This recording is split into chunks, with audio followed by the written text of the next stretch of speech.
Welcome to the Flip Thinking Podcast. In this podcast, you'll listen to intimate conversations between Bertolt Gunster and his guests. Together, they'll explore the guest's personal problem and try to make it feel lighter or make it disappear altogether. This can be achieved in different ways. Sometimes they can simply solve the problem, but more often than not, they'll find that they have to let go of expectations or views they hold about themselves. At other times, they can only observe the fact that there is a problem without judging it. And in some cases, they can flip think the problem.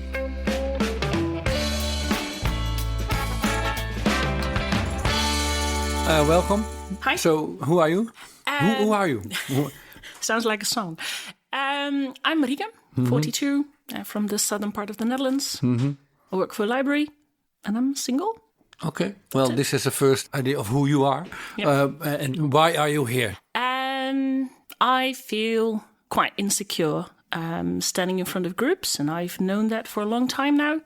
Had some issues with that in the past. But the thing is, in my current job, which I'm doing for about a year now, I actually put myself in a situation where I have to stand in front of groups, even though nobody tells me that I should do it. So how come? We were given the question if we could give talks or a lecture about cybercrime. And I said, I can do that. For the library? For the library. I presume. Well, I go to society groups or mainly senior clubs, and I go there and give a speech about cybercrime. That's what I do. And like I said, I offered to do it, but... So it was your choice. Nobody forced you to do so. Yeah. No. And when I actually stand in front of the group, and it could be 30, 40 or 50 people, I get really insecure and scared, and I really want to leave the room. Yeah. So you're not the only one with this problem. I know. Yeah, but that doesn't help, right? Well, no. The thing is, I don't understand, and I keep spinning in my head about it. I keep thinking about it. Why do I put myself in this situation? If I know it makes me insecure, if I know it's going to put me through hell, why do I put myself there? Yeah. That's a weird one. Yeah. I can easily avoid and just let someone else do it. But for me, the question why you want to give a lecture is not that relevant, because this is, I think, something you really want. But the question is, why does it make you anxious or afraid, or does it give you feelings of panic? For me, this is the topic, not that you want to do it.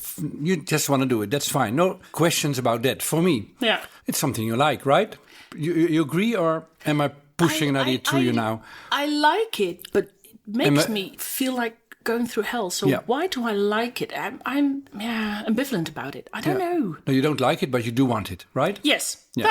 That's the right one. Okay. Yeah. You want it, and the moment you have to perform, you hate it. You're afraid, right? Yeah. It takes about half an hour for me to get at ease. That's long.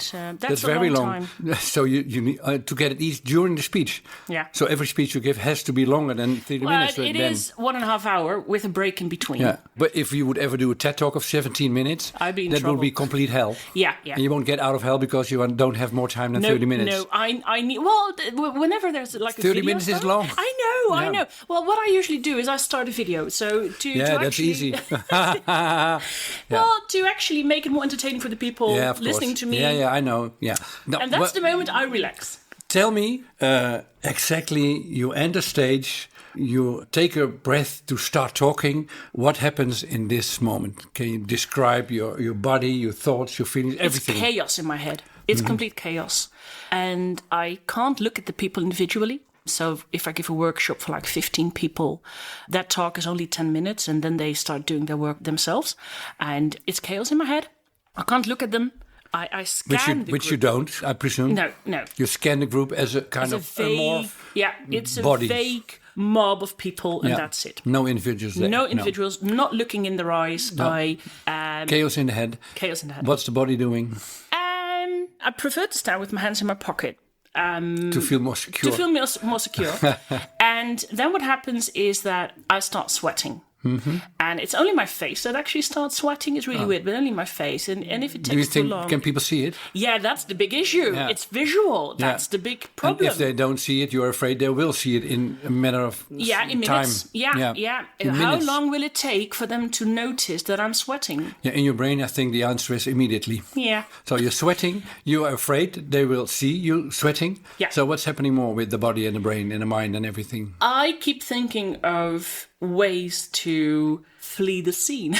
Yeah. I think of ways of how can I do this faster? How can I do this quicker? So How make can them I stop get rid looking of at me. this situation? Yeah, so they don't look at me anymore. The best thing is that you wouldn't exist at all at that time. Yeah, I don't want to be there. No, you want to flee. Yeah, Yeah. I want to avoid the whole situation. Yeah. And then you ask yourself, why did I come up with this crazy idea of giving a lecture here? Voluntarily. I offered to do it. I actually offered to do it at a staff party. And I was like, why did I do this? This is completely weird. If I don't like this situation, why do I keep putting myself in it? Yeah. Well, the problem with giving a lecture or a performance or being a stand-up comedian or whatever is that everybody is looking at you. Yeah. Which is not what normal social situations are. It's an exceptional situation where you are being observed by other people. You have to perform. Yeah. You have to do something and you have to do it right, because if you don't do it right, why else are you standing there? That's it. It's like, what you call it? It's the like an exam. imposter syndrome. Yeah, I People might see through you. Yeah, and now this is my big question for you. If they see through you, what are you anxious they will see then? Yeah, somehow that I'm faking or not really know what I'm talking about. That I'm just bluffing. And if somebody's bluffing and not knowing what he or she is talking about, what kind of person is that? That's stupid, because then you shouldn't be standing there. Oh, I know. But if So that they might feel that person is really stupid. Stupid. Yeah. To stand there and bluff even though you're not knowing what you're talking about. Yeah, and somebody who is not knowing what she or he is talking about is stupid. Yeah. Stupid. Okay, so question for you. If you give a lecture and you for yourself you think you are doing all right, but you hesitate, and then you talk with other people who were there in the room and they say to you, well, I'm sorry for you, but I think you really don't know what you're talking about. Well, this is a good response. Now, for all the people who are listening now, you are putting your hands to your head, trying to hide yourself behind you're ashamed, right? Yeah. Are you getting red now? Yeah. Oh, yeah. Oh, that would be awful. Yeah. People telling me that because I prepared so much and so hard. Trying not to be stupid. Not to be stupid. To come across as being intelligent. Yes. Oh, God. That would be really bad. What's happening now with you? Can you describe your... This is a kind of anxious feeling of people criticizing me, people telling me that I'm doing something wrong. You are feeling as... Can you say this as demasked? Is this a word? Demasked? Yeah. That You've been living in 20 years in England. But Demasked, is that a word that exists? What's the word? You are revealed. Revealed. As being really stupid. Yeah. Which you are trying to hide. Yeah, definitely. Yeah. So stupid's the word. Yeah. So my work is giving lectures and standing in front of an audience, which I've been doing for more than 30 years now. And I know the vulnerability of being in an arena where everybody is looking at you. This is the most vulnerable spot. There are two very anxious things in life: to die and to give a lecture. Yeah. These are the most terrifying things for people. Which brought Jerry Feinfeld to the joke that if you are giving a speech to somebody who's lying in his coffin, maybe lying in the coffin is better than giving the speech. Because they are both terrifying. Yeah, for everybody. That's a good one. Because this is where we are anxious to be revealed of who we really are. With an audience. With an audience. And for me, being stupid is the thing too. For me. Yeah. But how do you deal with that? First is be aware that this is what you're anxious about. I know that, but it doesn't help me. But did you know before this conversation that being stupid was the real button, that if you are pushed there, that this is where you feel revealed? I know I quickly doubt myself. I know I'm quite insecure, so... Let me pause a little here and slow down in speed to check if I'm right. Okay. Right? Imagine you are leaving the room, the podcast is over, and I'm talking with the technician here, and he asks, I said, well, she was a nice woman. She talked friendly and charismatic, inspiring, but this is all, the outside. I think she's really stupid. Ooh, yeah. That's bad. That's bad. This is bullseye? Yeah, definitely. Yeah. That's a thing that I doubt a lot. Is there something worse than being stupid? I don't think so, but just to check if I'm right, is there something worse than being revealed as really being stupid? To be clear, this is not about what you are, but what you think. What I think about myself, yeah. I think you've nailed it. Yeah, I think so. We've nailed it, yeah. So now, having said all this, what now? Marieke, what now, from now on? Stop believing I'm stupid or something like that? Now I have to find a word. Is it? Oh, no, we've got the stupid word. is the word. Yeah, we've got the word. Oh, that was quick. Usually it takes longer to get the word. Yeah. Oh, wow, Yeah. you're good. No, you're good. You're intelligent. No, you're not intelligent. No, you're I'm stupid. No. No. You're trying to come over as being intelligent, which you quite reasonably do. Yeah. Well, the imposter syndrome again. I can fake a lot. Yeah. So if this is what you, in essence, think you are, stupid, not that clever, to say it a little bit more polite, this is something you want to hide. Everybody would like to hide being afraid, being stupid, being revealed as being stupid. So what is the strategy to avoid this, to come over as being intelligent, well prepared, having a good story? Is this your strategy? Yeah. Yeah. I like to show people that I know things, just to let them know that I'm not stupid. Yeah. So you're not giving a lecture. In a way, you're trying to convince people of who you are.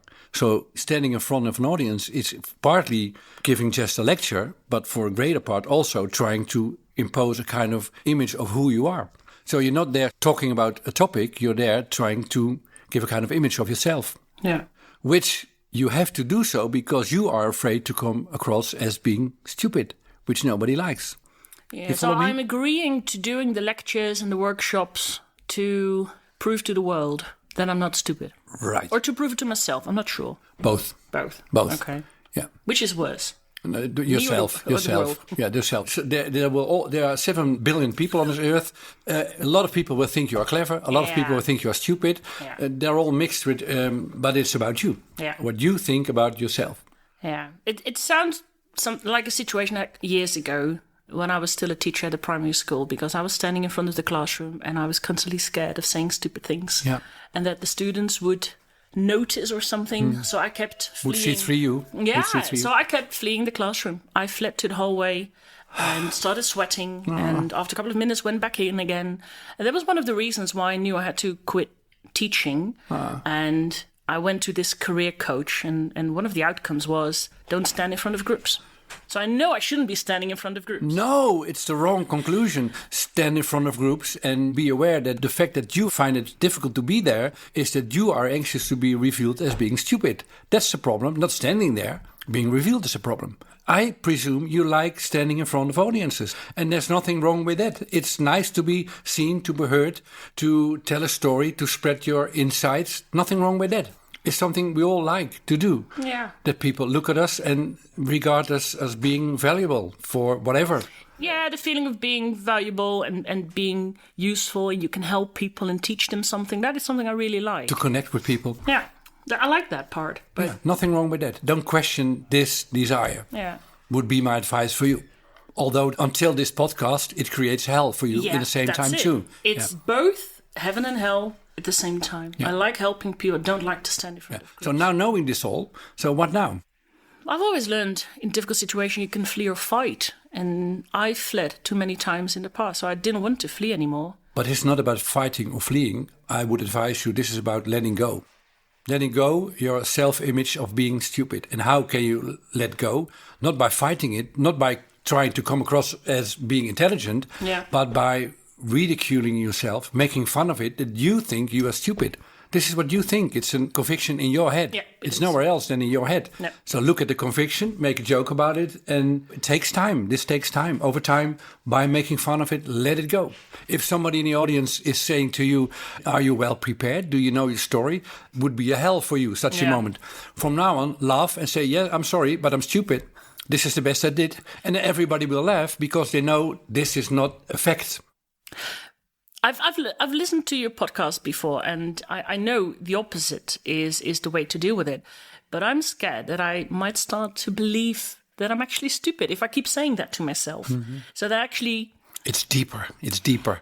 Your conviction being stupid is really that deep that you can make a joke about it, right? I don't know. Is that possible?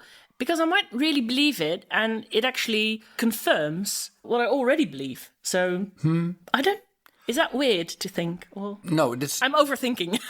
Well, the crucial difference is, are you stupid? Is this the topic we should talk about? If you really are stupid, or is it your conviction that you are stupid. For me, the topic is not if you're stupid or not, because we all, sometimes we know things, sometimes we just don't know things. Sometimes we make a huge mistake. Sometimes we do things brilliantly well. We all differ in this. Yeah. So we can all have the idea that we are stupid. And in the same time, we all can have the idea that now and then we are brilliant. So not knowing things is just reality, not knowing things. And giving a lecture and now and then getting off topic or losing track or not knowing what to say is normal for everybody. But for you, it's a problem because in these moments you think, now they see I'm really stupid. Yeah. That's not even an option in my head. No. And this is the essence of this conversation. There's a big difference of who you are and who you think you are. But you follow me? Yeah, but I presume that I've believed this for 42 years, as I'm 42. So when did it start? Okay, let's go back in time a little bit. Are you crying now? No. Well, why not? I should cry. Yeah. Definitely. You just have wet eyes. No, it's a difficult thing. I know I've been insecure and doubting myself from my childhood. And it's all the cliche things like being bullied and upbringing. And my mother was quite demanding. So did she give you the feeling that you're stupid? Sometimes. Did she press on these buttons? Yeah. I know that. I know it's... So it's something you are carrying with you for a very long time, as long as you can remember. Yeah, I think actually. So it's very difficult for me to let that go and be relaxed about it. Marieke, make jokes about it. Make life light. Say you are the stupidest person that ever walked around on earth possible. That's difficult. Don't fight it anymore. Just let go. Yeah. Let go. When you're on your final day on earth, the main question is not did you convince people or yourself that you are clever, intelligent, or were you revealed as being stupid. That's not the main question in life. It's an idea in your head. It's planted there somewhere in time. Let it go. I know, Make fun of it. It's difficult. If you take it so serious, it's difficult to make fun about. But I'm here to help you. I'm here to help you. I'm glad to be here. Yeah. I keep overthinking. That is the whole issue. I keep spinning in my head. Life is not about if you are stupid or not. That's not what your life is about. Sometimes it feels that way, but it shouldn't. Maybe it shouldn't be that way. From long it is. You're trying to come across as being clever and intelligent. And it's quite tiring to actually keep doing that the whole time. Yeah, and then combining it with the desire to stand in front of audiences. Yeah. Oh, that's doomed to fail. That is this. Yeah. No, you are doomed to transform yourself and to disrupt your life and learn to let go of the idea that you are stupid. And the only way is make fun of it, see it, observe it. Make a distinction between your conviction, who you are, and who you really are. Because who you really are, you are. You are, And who you are, it doesn't matter that much. You are. No. Sometimes you know things, sometimes you just don't know things. Nobody cares. This is what life is all about. Nothing wrong with that. I take my thoughts too serious. I see my thoughts as facts, which they're not. They're just my thoughts. And you're quite clever speaking now for a quite stupid girl. I knew that one was coming. Now you're laughing. Yeah. It is making jokes about it. It is making jokes about it. I think that's the whole idea. But that's and when you're standing in front of an audience, be well prepared. Have a good story. Take care that you are giving your best as come across as intelligent. Yeah. But it's not about who you are. It's about the story you share with your people. Because this is what I also, like I said, I've been standing in front of an audience of 30 years. One thing I learned is that you really have to have a good story. You have to have a reason that you are there. Are you clever? Are you funny? Are you witty? Do you share information about cybercrime? Whatever. Yeah. So you have a reason to be there. Yeah. And you have to take this serious because otherwise you are just standing there to be looked at, which is stupid. So the focus should be on what you tell and not on who you are. No. So still take care of your preparation. Do it as good, intelligent and logical and funny and interactive and whatever as possible. Not with a video, because this is flying away from it. Yeah. And then let go of what they think of you. Focus on what they think of your story. Yeah. And I can do that after a couple of minutes. I get more relaxed. I can even make jokes. A friend of mine was actually... You can make jokes?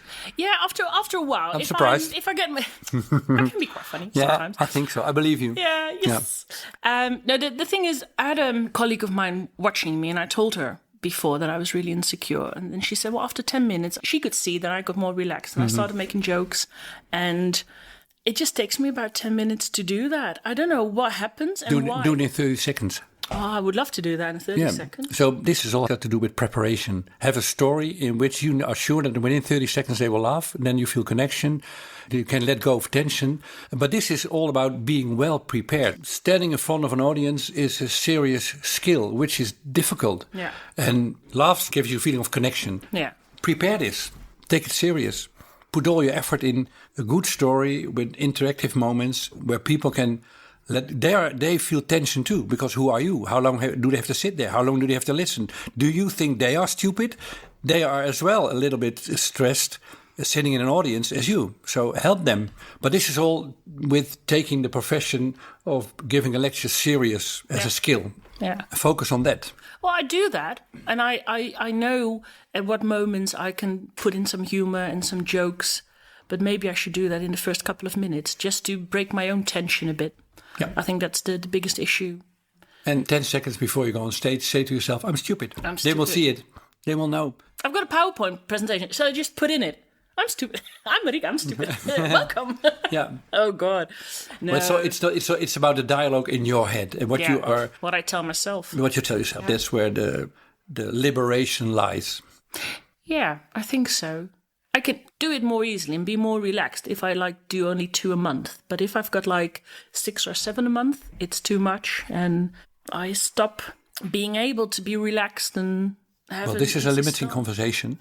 I think when you are working on this, the more presentations you give, the easier it becomes.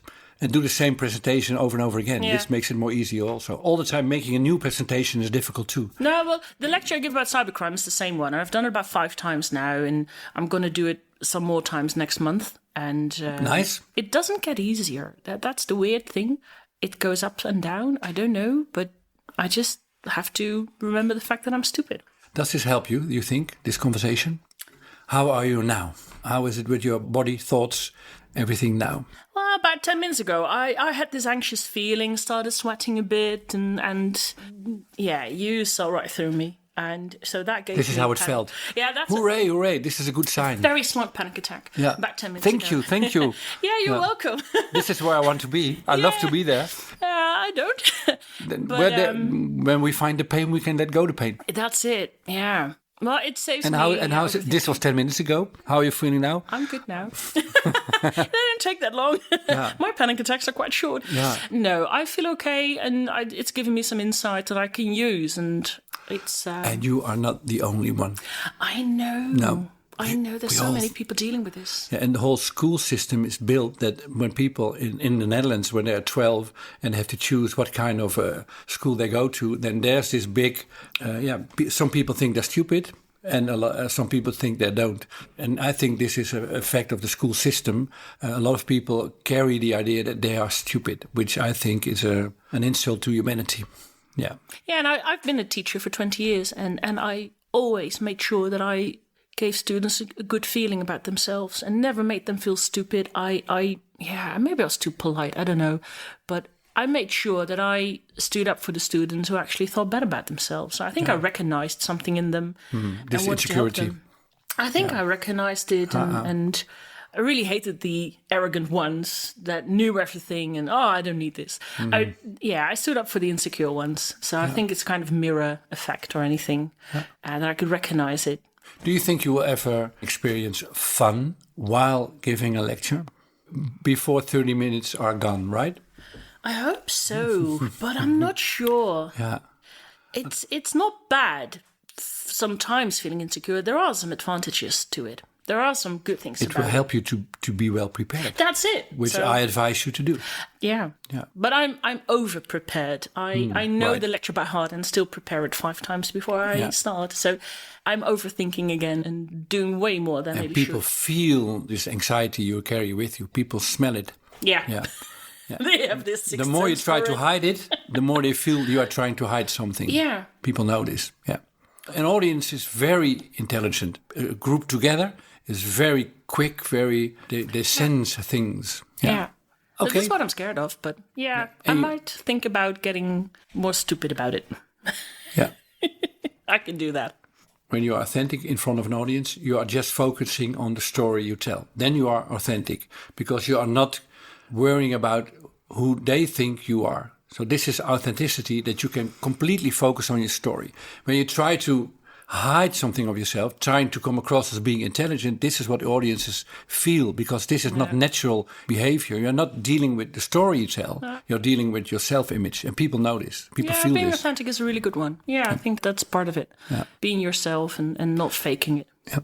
Okay, so I had a lot of fun with making jokes about being stupid. Not that clever. I'm trying not to that be clever. polite. Oh, that's not okay. that Euphemism. Not that clever. Good one. No, really very stupid. Yeah, that's better. I'm really stupid. I'll think of that next. Well, thank you for sharing your story, and a lot of nice practices, and a lot of anxieties too.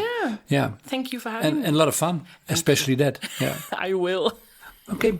Thank you. Do you want to flip think your own problem too?